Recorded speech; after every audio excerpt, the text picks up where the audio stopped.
What's going on, everybody? Christian Ballard here with another video. Hit that thumbs up, hit that subscribe button, all that good stuff. You know what to do.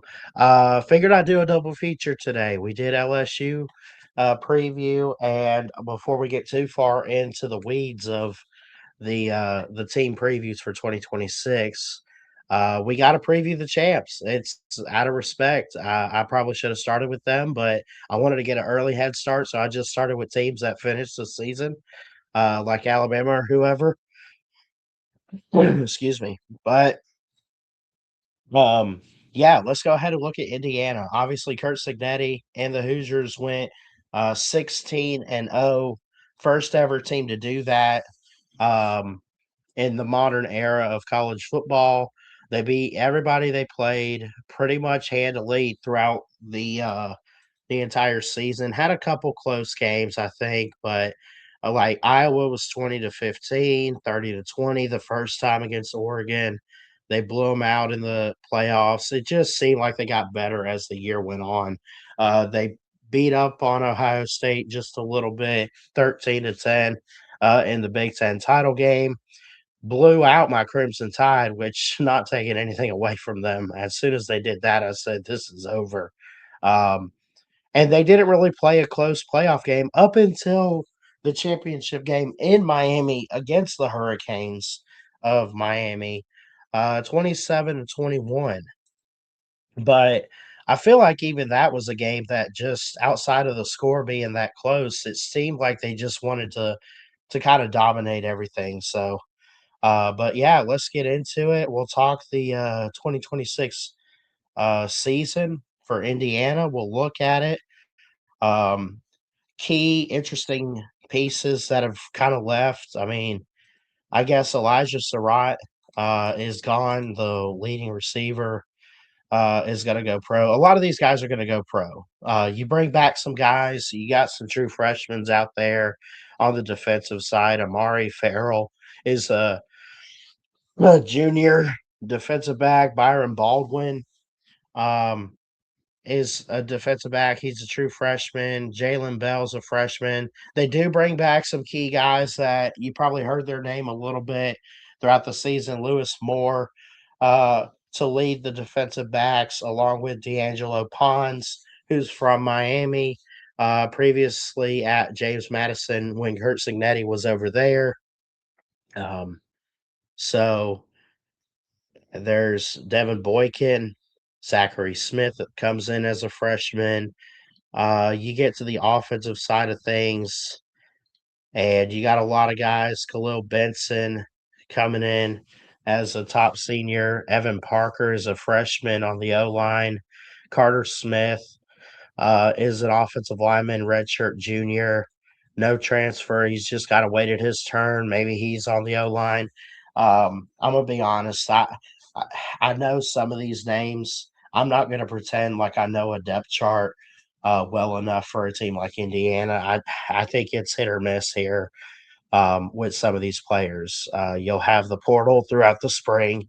You'll have some guys leave. You'll have some guys come in. You'll have some guys come back or whatever. And you'll just have to watch their spring game and, just kind of listen to Kurt Signetti and what he has. But overall, just here to really look at schedules this off season. And we'll go ahead and throw it up here for the Indiana Hoosiers. Respect for the champs here and wish them the best of luck this year. So, North Texas, Howard, Western Kentucky, those games should be no problem. Northwestern should be no problem. Rutgers, Nebraska. I would say I think Rutgers is better now than they used to be, but they're still not a team that would worry me if I'm Indiana this next season. Nebraska on the road would worry me. Ohio State, obviously, home or away, would worry me. At Michigan the week after that. Minnesota, again, a team we haven't really looked at yet, but we don't know. I think we know Michigan and Ohio State are going to be pretty good, especially what Ohio State's doing pretty much every year with Ryan Day. You get a bye week on November 7th, USC and Washington. and then the old Oak and Bucket game with Purdue, who has seen just they've seen better days. I'll say that. So that is the schedule for 2026 for Indiana. I'm gonna make this one quick on you guys today. It might not even be 10 minutes. I don't know.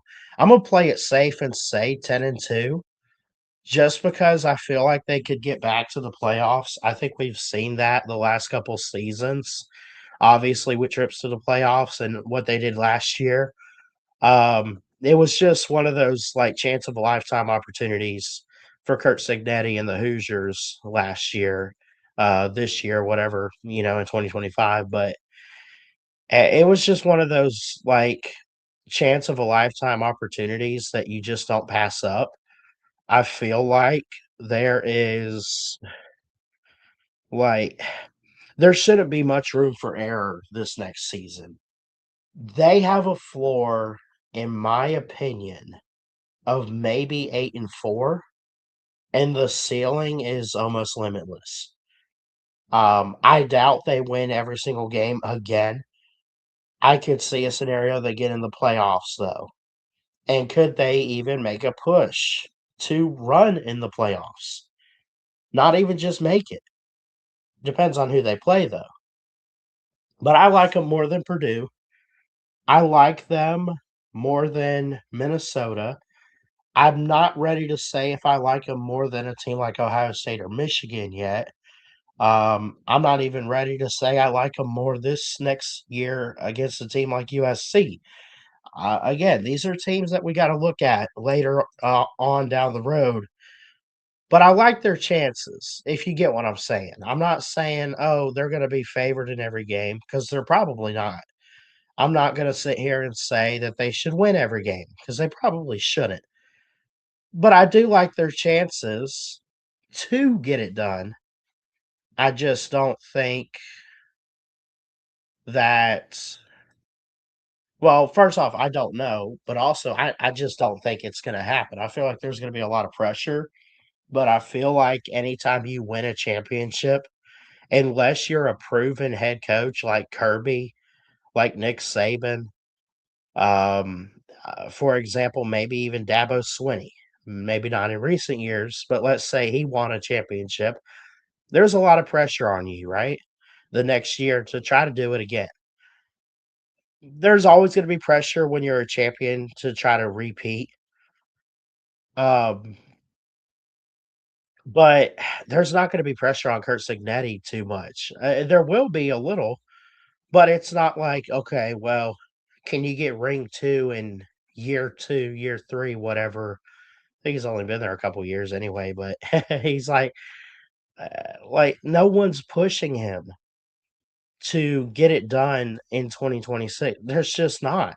Nobody's pushing for that. Now, maybe there's Indiana fans that are like, "Man, we got this, we got that. I'm studying the team right now, and man, we should be able to compete." Okay, competing and then being top dog at a championship level again are 2 completely different things. So, I don't know, but that's my 2 cents on Indiana. This one gonna be very quick. I got them at 10-2.